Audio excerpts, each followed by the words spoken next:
আপনাকে খুব ভালোবাসি আর্য স্যার, তাই মা বাবাকে বলে ঠিক ম্যানেজ করে আপনাকে বিয়ে করে নেব। হ্যাঁ বন্ধুরা, আমরা এমনটা দেখতে পাবো চিরদিনই তুমি যে আমার ধারাবাহিকের আগামী পর্বগুলোতে। বিস্তারিত জানতে ভিডিওতে লাইক দিয়ে শেষ পর্যন্ত দেখতে থাকুন। রুম্পার সঙ্গে ছাদে গল্প করতে থাকে অপর্ণা যে আর্য স্যারের সঙ্গে কাল সারাদিন দেখা হবে না, অফিস ছুটি। এ নিয়ে মন দুঃখ করতে থাকে। তখন অপর্ণাকে বলে ফোন করার জন্য। অপর্ণা ফোন করতে আর্য বলে দেয় যে মানুষ এখন ভালো আছে। তখন অপর্ণা বলে ও ঠিক আছে, কিন্তু সরি স্যার। তখন আর্য বলে শুধু সরি বললেই হবে না, আমার একটা কথা শুনতে হবে। শুনবে? তখন অপর্ণা বলে হ্যাঁ বলুন স্যার। তখন আর্য স্যার বলে আমার সঙ্গে একটা জায়গায় দেখা করতে হবে, তুমি শুধু গাড়িতে উঠবে আর সেখানে চলে আসবে। তখন অপর্ণা সেটাতে বলে ব্যাস এতটুকুই।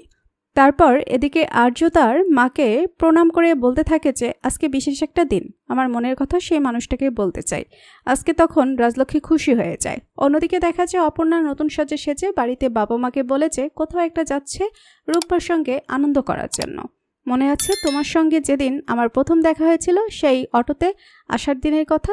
সেই তখন নিশ্চয়ই সেই স্মৃতিটা তুমি হাতে পেয়েছো রাখার কয়েনটা। তারপর আর্যের সঙ্গে তোমার থেকে কতগুণ বয়সে বড় আমি, কিন্তু তোমার পেছনে আছে অনেক খারাপ অতীত, আর সত্ত্বেও তুমি আমাকে ভালোবাসো। এটাই আমাকে অবাক করছে। আমি আর আটকে রাখতে পারছি না অপর্ণা, তুমি তো সব কিছুই জানো। তখন অপর্ণা বলে হ্যাঁ জানি, আমি যে আপনাকে খুব ভালোবাসি আর আপনার ভালোর জন্য নিজের সব কিছু উজাড় করে দিতে পারি। তখন আর্য বলে যে এরকম করে কথা বলে ভালোবাসার কথা বলে বোঝা যায় সেই মানুষটা কতটা ভালোবাসে। ভীষণ ভালোবাসি, সারা জীবন তোমার হাতটা এইভাবে ধরে রাখতে চাই। অপর্ণা তখন হাসতে থাকে।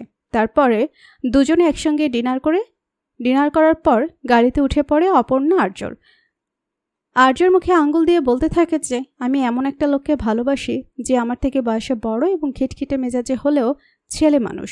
পরবর্তী আপডেট সবার আগে পেতে সাবস্ক্রাইব করুন আমাদের চ্যানেলটি। ধন্যবাদ।